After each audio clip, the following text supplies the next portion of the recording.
pioneering solutions, transformational technology, and inspirational leaders. I'm your host, Conor Sherman, and this is the Confident Defense Podcast. Welcome to the Confident Defense Podcast. I'm your host, Conor, and today we've got a really special guest, a pretty amazing individual, Fabien Zinga. He's truly a visionary and senior level cybersecurity technology risk executive. He is a senior information warfare officer in the US Navy. He sits on the Forbes Technology Council and is currently the director of security at Directly. Bob, welcome to the show. Thank you so much for having me, Conor. Appreciate that. My pleasure. As you know, the reason we have this whole show is because we really want to take individuals who are on the forefront, who are pushing the envelope, who really see around what's coming around the corner when it comes to innovation in security. So when you and I got talking and I realized that you've just had this incredible experience getting to where you are today, you literally sit on an innovation board on the Forbes Technology Council. I was like, I just had to get you on the show. So I really we got a bunch of stuff I want to dive into, but I want to start with that technology, the Forbes Technology Council. You've published over 14 articles here on Forbes. You are a powerhouse and an insightful individual when it comes to what's happening in the security community. How did this whole thing come together? How did you get connected with the team at Forbes? Yeah, that was pretty interesting. They actually invited me, right? I believe her name was Nicole. I can't remember her last name. She was like, "Hey, it looks like you should be on our council." So I took the call, and it didn't take very long. Like within 10 minutes, I'm like, "Yeah, I'm in. Please sign me up right now." Of course, Forbes is a magnificent brand. Everybody knows about Forbes. So yeah, and then I accepted the invitation. That was back in October. I think it was October 28th, if I remember correctly, toward the end of October. And I've already learned a lot since then. It's kind of sharing what you know, helping the community, but also learning from your peers and some of the leading Fortune 500 CTO and CXOs really around the globe. So it's been a great experience. It's got to be pretty special being on part of a team that really is that championing that innovative voice, because some of the articles, as I was stalking you in preparation for our conversation, I was definitely reading through the articles and doing my homework. And, what I see is there's a recent article, and I'll link to all of this in the show notes, but when they talk about 15 digital payments that are coming around, they're going to change the way people do commerce. So here it is, your voice in the midst of all these other incredible thoughts as well.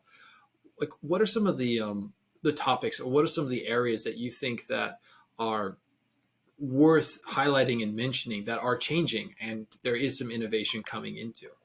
Well, I think the only thing we know for sure is change is here to stay. I can't even remember who originally said that, but it is really, really true. I mean, especially in the area we live in today, especially in Silicon Valley, where we've always been leading in innovation around the world for a very, very, very long time.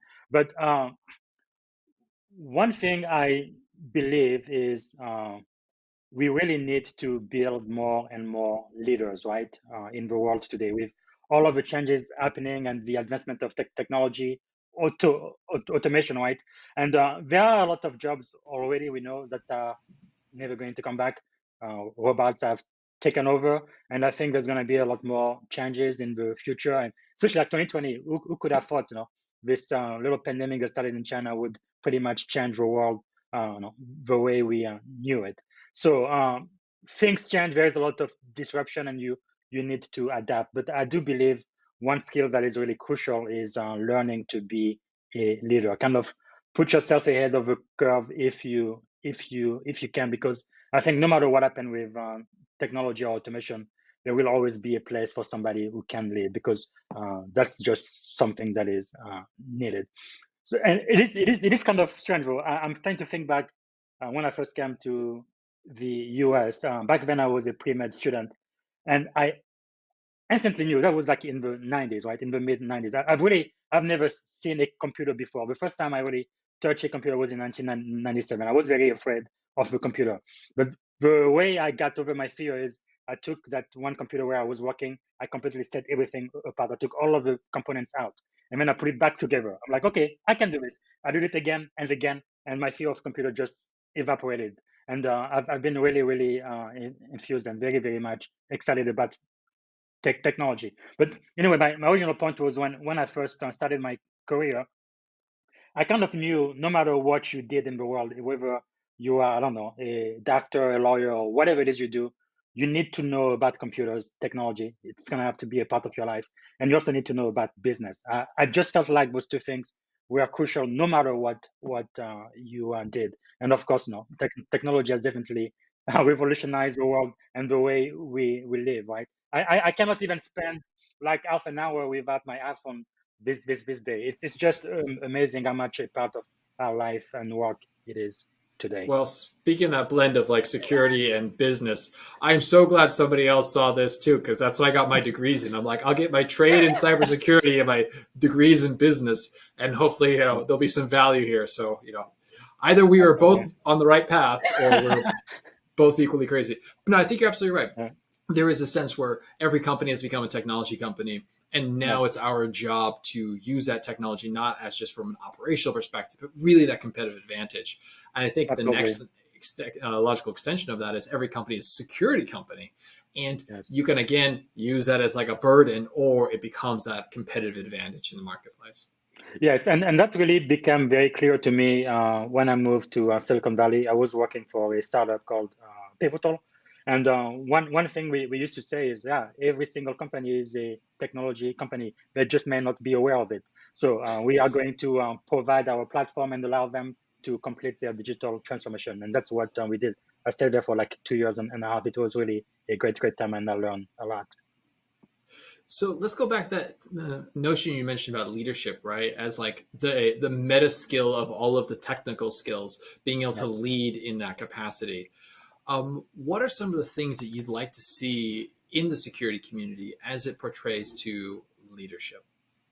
What are some of the changes that we should be thinking about to build better leaders, more diverse leaders, more inclusive leadership in their community? Well, there is a lot. I have a lot of mentors. One of my mentors, my leadership mentor, Dr. John C. Maxwell, says something that always stuck with me. He says everything rises and falls upon leadership. And I think it is true, not just in cybersecurity technology, but really throughout life, right?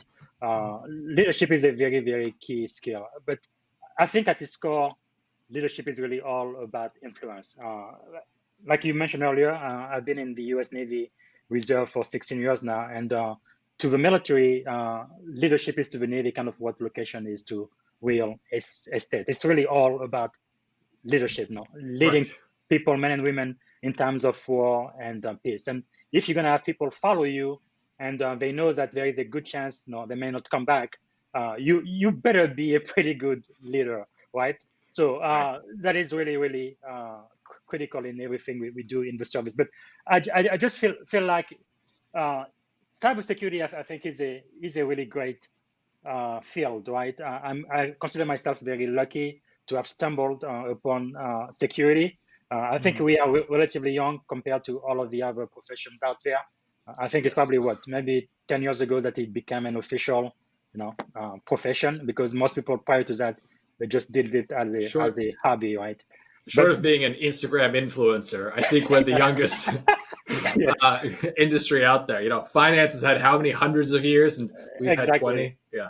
Yeah. So yeah, I think leadership is very, very important. And one thing that kind of amazes me is when I started, 15, 20 years ago, I used to look up, right, to security expert. Oh, the expert. I want to learn from them. I just want to listen to what they have to say and learn and grow. And 15, 20 years later, I am now one of those experts. Yes, you are. And You are I that really feel voice. like I really feel like I have this burden to kind of help shape the next generation, right? Mm. Because we really, really need more and more people in this field. And things are just going to get worse. And we need people who are qualified and who really know how to run a security program and really reduce risk, right? From my military background, to me, really, cybersecurity is a national security issue, right? Because when we have nation state who come here, like SolarWind is one great example of that. Still, our intellectual property, and now in cyber, you could even shut down lights and generator and do all kinds of damage, really. Because again, everything we do today is tightly integrated with Well, security, whether it's to your flying an point, airplane or whatever. yeah, sorry to interrupt that because I want to Yeah. unpack that point for a second. But to your point of like turning off the lights, we've seen that Russia did that to the Ukraine, right? Yes. A few years Yes. ago, it went dark, and it wasn't an Yes. accident. Very Absolutely. deliberate over time. So getting Yes. into power grids, turning that off, turning off hospitals is a real thing. And then of course solar winds. So you brought Yes. up solar winds. Let's go there. What are some of the lessons we could learn from solar winds? Because I mean, this is still ongoing. It's not stealing headlines at the moment, but it's still unraveling. Yes. It's still unpacking. Yes. And I think it is pretty much going to take a while for us to really learn the significant impact of that. I actually wrote an article about Mm-hmm. that. I think within a week of us finding out, because it was really a crucial, probably the most impactful hack we've ever seen in the US, impacting not only the US government, but leading Fortune 500 companies, even some of the leading security firms in the world. So this is quite serious. And if you go to my Forbes article, you will see I mentioned three specific things. Um, okay, give me just a second here. Okay, here it is. It's really funny how you look up for your own article here. But like three things I did bring up right away is the notion that really every computer system is vulnerable, right? Yeah. One of my mentor used to say, this was back in 2001 when I started security. It's like the only way to be 100% secure with a computer system is to not use the computer, put it like in a box and sync it. Then you are 100% hack free. But as long as you turn it on and put it to the internet, it will probably get hacked. So that's just the reality of life, right? So you have to manage risk. You cannot completely remove the risk, but you need to be able to manage it. And that's what a good security program is supposed to do. But I think another important point is security is much more than just technology, right? Yeah. Technology is very important, and especially when people just get started, they are really in love with technology. They want to get all of these great technological skills, which is fine and dandy. But at some point, you really have to go beyond the technology. You kind of need to understand your organization, what the strategic objective are, what you're trying to accomplish, and then everything else, beyond technology that is related to what you are trying to do and to accomplish. And in many ways, I think of a cybercrime really the same way anybody would think of any other crime, right? Usually three things come into play. One is somebody has to have a desire to get whatever it is that you've got. Yeah. They have The to motive. Yeah. want it, the motive. Yes. And then number two, they need to have the skills in order to be able to steal that thing from you. And then number three, they need to get the opportunity. That's why most people, they lock their doors and so forth. But just by locking your door doesn't mean nobody's gonna get into your house and steal whatever you've got. But it just makes it more difficult, right? It kind of keeps honest people honest. They try to open the door, it's locked. Okay, they go do something else. But if somebody really wants to get into your stuff, they're probably going to find a way. All it takes is just time and opportunity. So hopefully, the way we manage our security program, we kind of remove that opportunity from those bad guys, so they can go hack, the business next door and not mess with us. But and then the last thing I mentioned was that security really needed to be elevated. I have been in the security field for quite a while now. The only exception is probably the military, where Congress pretty much gives us all of the money we need, and when we run out, it seems like they just print some more. But in the real world, everywhere else, resources are limited, and Mm-hmm. you really have to do the best you can with the resources available to you at the time. But what I have noticed, especially when I was a consultant, is a lot of businesses, they do sing the praises of security and privacy and trust and data security, and all of those things. But then when you look at their budget, how they actually spend their money, most of the time, they don't spend enough in something they say is crucial or extremely important to them and to their client. So I feel like in this time and age, security really should be elevated. And we've had a lot of discussion with a bunch of my peers now. Where should security report to? Traditionally, Right. it's been the CIO, sometimes to the general counsel, or legal, or sometimes engineering or IT. But I just feel like for an organization that takes security seriously, you really need to consider having the security function reporting directly to the CEO or even to the board of directors. But So that's it's just interesting a you crazy mentioned idea. that. No, I think I know it's that it's like, and I get that, but it's like, my goodness, what an interesting world that would be, right? When you have to talk, when you are directly responsible to the CEO of the organization, I Yes. feel that like you really take security from being a feature of a product set, feature of a Hmm. technology, to being a function of the organization. And Yes. that switch changes budgets, it changes the caliber that you hire for.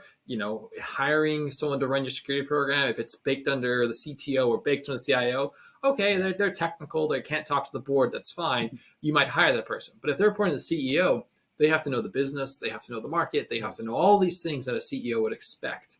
And so the caliber of whom you're hiring to run your program also changes pretty greatly as well. Going back to your Absolutely. leadership point.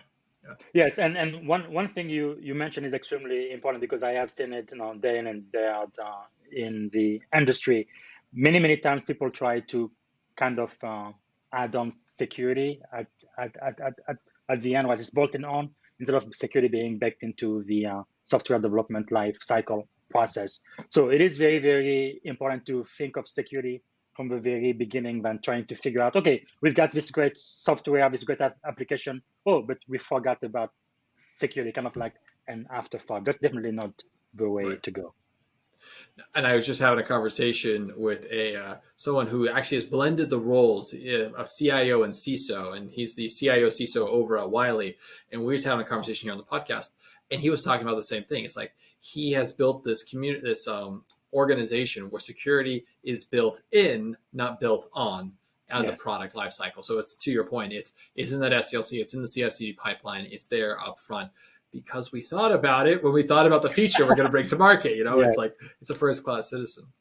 Absolutely. And I really believe for a lot of organizations, especially small and medium-sized organizations who are looking to grow, if they put the investment in now, it's really going to allow them to enable sales too, because the biggest company in the world, Fortune 500 company, they really do care a lot about security. And if they see that you really thought about it and you take it very seriously, they would want to partner with you. Yeah, that's a really good point. This idea that like security again is a feature of the business, it's a Yes. function of the business that gives you a competitive advantage if you do it well. Yes. So, what are some of your thoughts around changing behavior in organizations when it comes to viewing security, prioritizing security, and really elevating its function in an organization? Yeah, so if it is not already there, you really have to impact the culture. Fortunately or unfortunately, I guess it is easier said than done. But one thing that is absolutely crucial is you need to have the support of senior management, right? The people who have a seat at the table and who decide the strategic direction of the organization. Those people need to buy into the security program, because if they don't, then I feel like everybody's just wasting time, right? Like I remember I also help out with the security question of the CSSP exam, which I believe is the gold standard for security certification out there. Yep. But back in the days when I took the test back in 2009, man, that's a long time ago. One of the questions that kept coming up was, the answer would be, yeah, you need to have senior management support. But yeah, it's not just a question on an exam, but that is really crucial. So I think as a security professional, you really have to see yourself as an evangelist, as a consultant, even though you are a full-time employee. So you are an advisor, and you want to make sure that your voice is heard and that you are telling the people who can make the decision, hey, this is important and this is why, hey, this is a risk and we need to address it. And that goes back to what I was saying about leadership being really, really crucial, not only in all of the areas of life now, but specifically in cyber security, right? Because many times you will not have uh, the authority to delegate tasks to people because they don't report directly to you. But you need to be able to influencing them into doing the right thing for the organization, right? And Yeah. that is really, really key. Being a part of the culture, so you can kind of change it from within. Uh, as an example, some of the things I have done directly since I came. Prior to me, we didn't celebrate National Cybersecurity Awareness Month, which is every October. So the very Yeah. first time I had the opportunity, I just took it and went with it. We had a lot of presentation and we tried to make it a lot of fun and giving away a whole bunch of gifts, which I got from our third party vendors. They were very, very glad to support that initiative there, but just making it fun, exciting. And I think at the end we gave away $500 dollars Amazon gift card. So kind of bribing people to come to the presentation so we could choose one of them to win Sure. the Sure. raffle. But anyway, doing things like that, making it like a game and really getting people engaged and talking about it. I think those are some of the ways you can use to kind of change the direction of the culture. So it's like engagement at the top, making sure you've got all the right people understanding Yes. the value of security, and then gamification and engagement in the middle and bottom of the organization. Yes. Got it. Absolutely. And I love that idea of using your third parties. They have swag coming out their ears, and it's Yes. just like if you give someone a pair of like Slack socks or Octa socks or something, Exactly. people will do a lot of things for a pair of Octa socks. Yeah, That's for sure. but the truth is that there are some organizations like the U.S. Navy. I really feel very, very privileged to have been a part of that, where you really don't have a choice. You have to be secure, period. Because if you are not, people are going to die, right? So that is not the case in Silicon Valley. In Silicon Valley, you're not secure. Well, maybe you're gonna lose a client or two, but then eventually, you're gonna be able to get back and make more money. So. For those organizations where security is absolutely crucial, no, they definitely get it, and they usually no, finance and support security, give you absolutely everything you need to be successful. But again, like I was saying, in the real world, that is not always the case, and I think it is a challenge for security professional. So I feel like part of our job too is to kind of be a teacher, kind of instruct, educate both the leadership and also our peers and the people at the lower levels where we are, and kind of change the culture of the organization so that we embrace security easier, especially when you can show that having a secure infrastructure and application would enable more sales, which every company is Yes. all about sales. So And the fact that like aligning security to be an enabler of the sales function of that enterprise sales. When you're trying to go after big fish, they really care about the data they're handing you, right? absolutely. They want to know that they did their diligence on the people they brought in, so third party trust. So I couldn't agree more. Like this is, I think, is a bit of a layup for the security community. It's like, okay, if you wanted to prove value to the organization, go get your SOC 2 Type 2, go get your ISO certification. Absolutely. Go get the things your clients are looking for, so that you can help drive business. Yes, and one thing about certification, especially when I was a consultant, I think some people are a little bit confused. They feel like if you are compliant with a specific security standard or whatever, that you are secure. But really, compliance and security are two completely different things. You can be perfectly compliant to PCI, just ask Target, but not Yes. be quite secure, right? So I think as a security professional, yes, you have to be compliant, and it is helpful. And sometimes I've even use compliance in the past in order to achieve security, right? Because the organization will spend whatever they need to do to be compliant so they can sign a deal with Microsoft or whoever the customer is. So I think sometimes you can definitely use it to fund your security program. But I think really keeping the eye on the ball, managing the security risk of the organization, and again, being a trusted advisor and letting the people who make the decision that yes, this is important and this is why. And being able to Yeah. talk to them in a business term.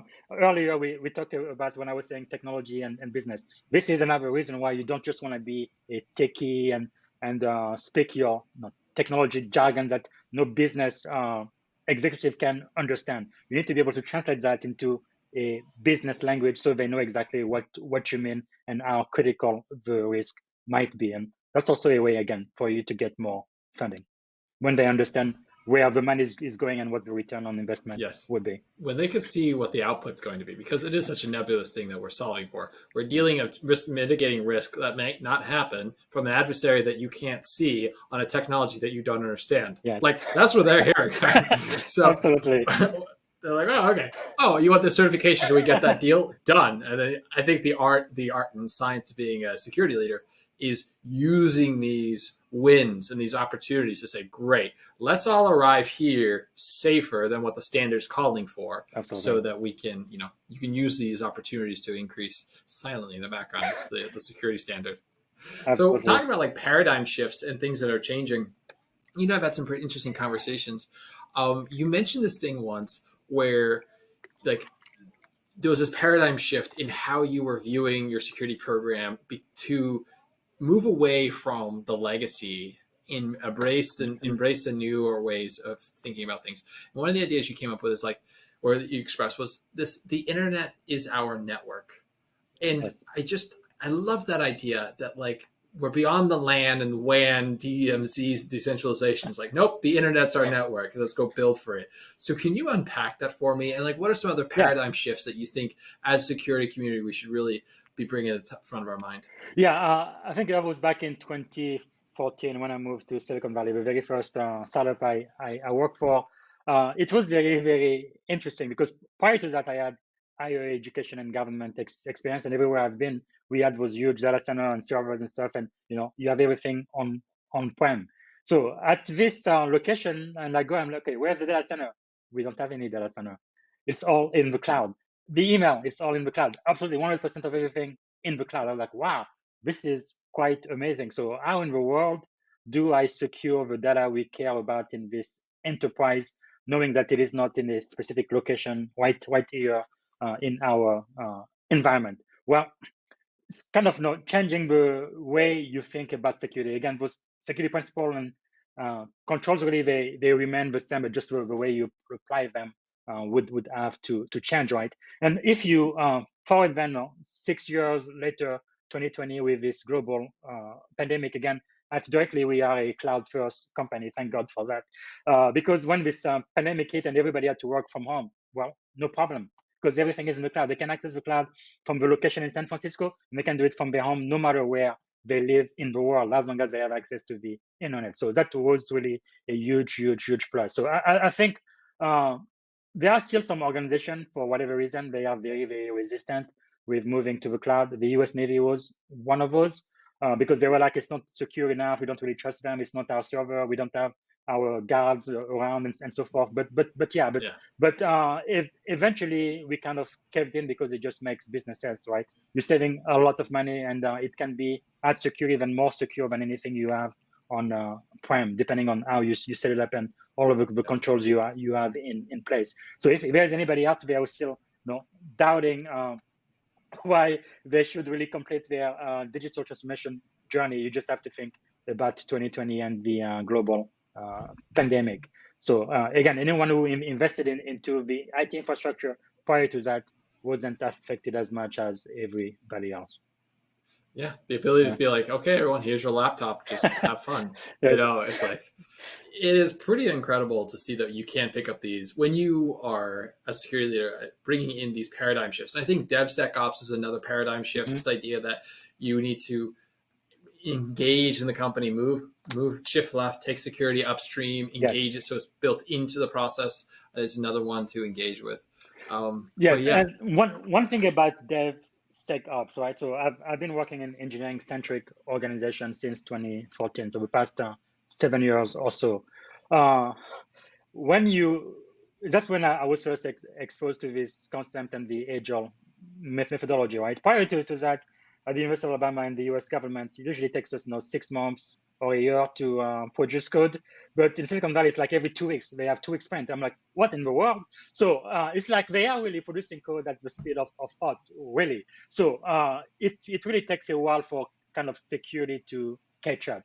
So I think when you are in an environment like that, one strategy I have used that seems to be working pretty well is to kind of take baby steps at first, right? I think it's Martin Luther King who said no, before you can walk, and if you can't walk, crawl or something like that. So I think it's very, very important in engineering centric organizations that are extremely agile to start with taking care of the security as soon as the code has been published. So I'm talking about an emphasis on red teams, penetration testing, bug bounty program, and things like that.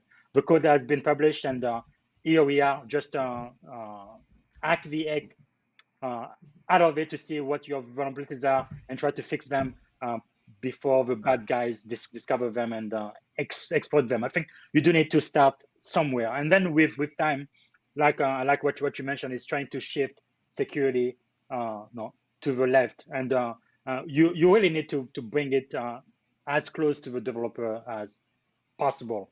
Like right now at Directly, we are starting a program where we are going to actually have the developer scan their code before they are merged into our primary repository, right? And this way, there are any vulnerability that can be fixed before the code is published. That is really where you would like to be. Yeah. But again, it is a journey. It is a challenge. You need to use a lot of skills that have nothing to do with technology, people skills, being Yes. nice to people, using soft skills and making them understand and really influencing them in order to do the right thing for the organization, because that is going to change the life of a developer a little bit. But if you think about the return on investment, it is going to be huge. Because another thing about that is, I'm sure all of your listeners are aware of the blue screen of death, Microsoft, right? We came to find out it was one specific developer that kept making the same mistake over and over and over and over again. And that's why we kept seeing the blue screen of death from Windows 95 when I started using it to XP and beyond. But anyway, but if you can find mistake, what? Yeah. What? Yeah, that is exactly what I was told. So as you know, humans, we are creatures of habit, right? Once we do something one way, we tend to keep doing it the same exact way. So basically, it was the same coding mistake that was being made over and over and over and over and over again. So by having a program where you actually check the code of a developer and you teach them what the issues are and how to fix them, then that really changes their career, where in the future they will never be making this mistake anymore. They would have learned from it going forward. Just something to think about. No, that makes complete sense. And I also think, like, Tom, go back to return on investment there. If you find a security vulnerability and it's still in the hands of the developer, they just got done writing the code. Yes, they can go fix it. Like it's there. They no one knows the code better than the engineer who wrote it. Absolutely. And so this is the time to empower them with the tools to help them elevate their code. Yes. By the way, I took a quick look. Martin Luther King's quote: "If you can't fly, then run. If you can't run, then walk. If you can't walk, then crawl. But whatever you do, you have to keep moving." That is leadership, right there. Yes. Yeah. It's such a powerful statement. I mean, and talk about, like, we often look for perfect in the security program, but it really is, as you were mentioning, progress over perfection. Yes, I think perfection is a mirage, really. It doesn't exist anywhere. You really need to have small improvement and don't do it over time. Like, even if you just improve 1% every single day, in 100 days, it's going to be 100% better than when you first started. And one thing about that too is, many times when you make small changes, usually you don't see the effect right away, right? Just think about this. Everybody knows, shouldn't be eating bad food and healthy food and so forth, and eat healthy and exercise. Just imagine if someone ate one of those very unhealthy burgers or pizza or whatever your favorite bad food is, and they gain 50 pounds on the spot, like on the spot. nobody will be overweight in this country. But the thing is, it takes Yes. time. No? They eat like that day after day, weeks after weeks, month after month, and before you know it, they're 40 and they have huge bellies and unhealthy heart issues and stuff. But it started with just one meal, right? So before we can see, because we cannot see the effect of what we're doing right away, sometimes it kind of gives people a false sense of security. But really, what I'm trying to say is, once you start your journey in really continuous improvement in whatever security program you are a part of, don't be discouraged if you don't see the return on the investment just yet. It is going to take time, but the accumulative effect of what you are doing will definitely show itself in time. Right. And whatever you do, just keep moving. That's right. Keep moving. That's it. So let's talk about, I want to zoom out a little bit and look to the future. We have AI on our doorstep. Mm-hmm. We have machine learning is really becoming a toolkit for a lot of decision making Yes. that's going on. But AI is really influencing and shaping the future of the security community. And I was curious your thoughts on this as it's disrupting jobs in the security community, and it's either bringing in new threats, it's bringing in new solutions, it's bringing in new tool sets. Yes. What should we as a security community, what should practitioners be looking to do to retool to get the most out of AI? Well, I think probably one of the most important thing, at least for me, is you have to be flexible and you have to have a teachable spirit, right? There is no way anybody today can know everything there is to know about anything. That's just not possible. When I was a PhD student, my mentor used to say he had his PhD back in the 70s. He knew absolutely everything there was to know about microbiology, period. But by the time I was going through this program in the year 2000, it's like, there's just no way you're going to be able to know everything as best, because knowledge is really expanding exponentially, right? So it's just impossible to ever catch up. But I think it's very important to have the humility to know that you don't know everything. I believe that was Socrates, right, who said, all I know is that I don't know anything. It's like the more you know what you know and what you do not know, right? I think it was Secretary Rumsfeld who was talking about the unknown, and all of that. But the reality is we are really living in a very exciting time where we just have to be nimble. Yeah? We have to be flexible, and we have to be willing to learn.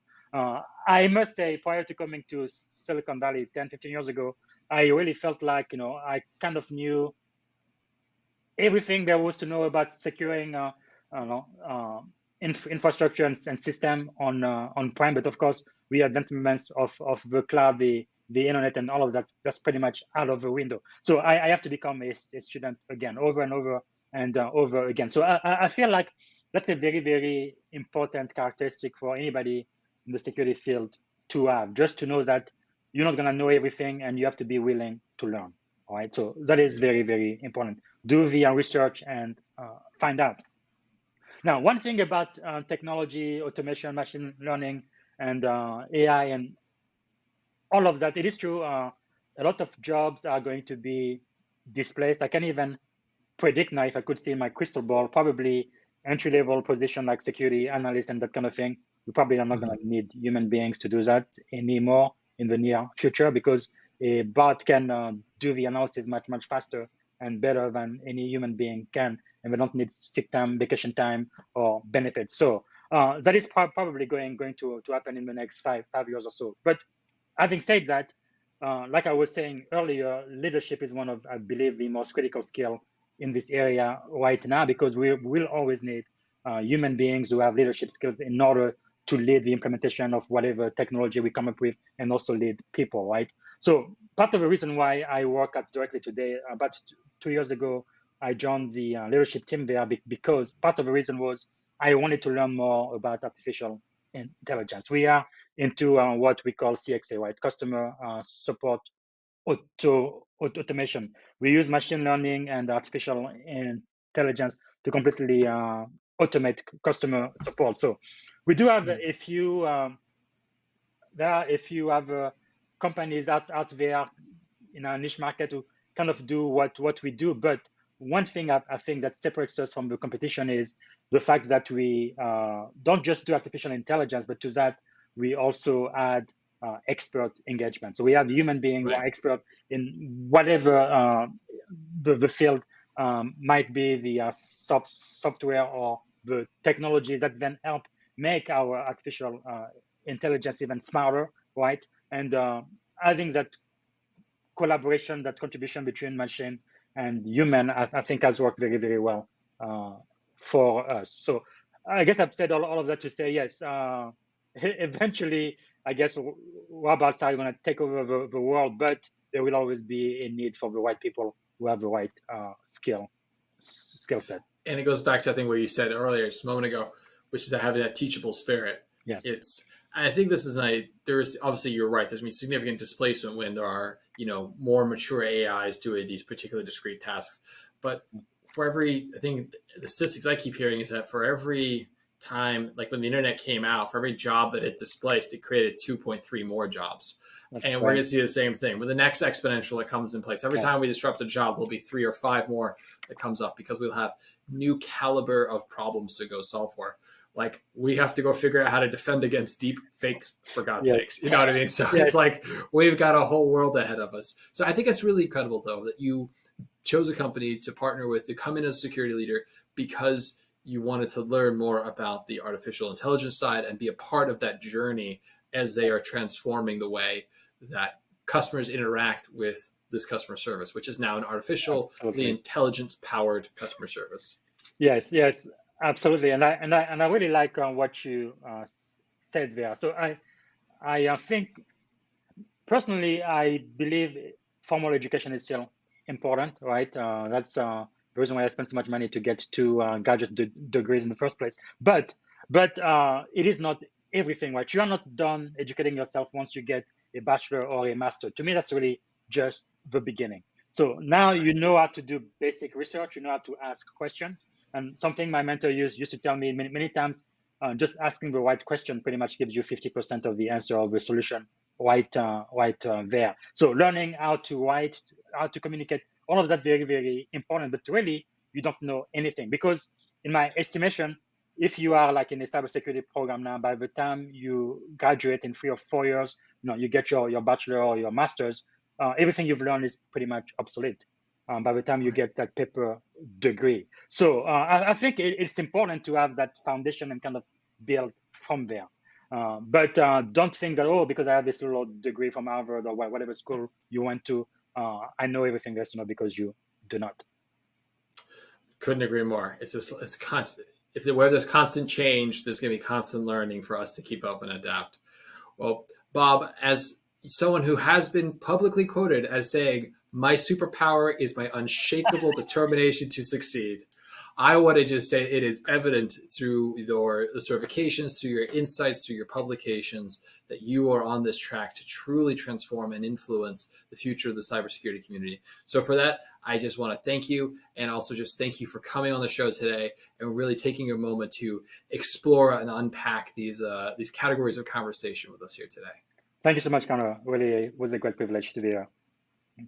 And everyone who's listening today, I would say connect with Bob, continue the conversation on LinkedIn. We'll have the links below in the show notes on YouTube. And if you've enjoyed today's conversation, please hit the subscribe button, give us a comment, and reach out to Bob over on LinkedIn so we can continue talking. Okay. Until next time, thank you. Thanks.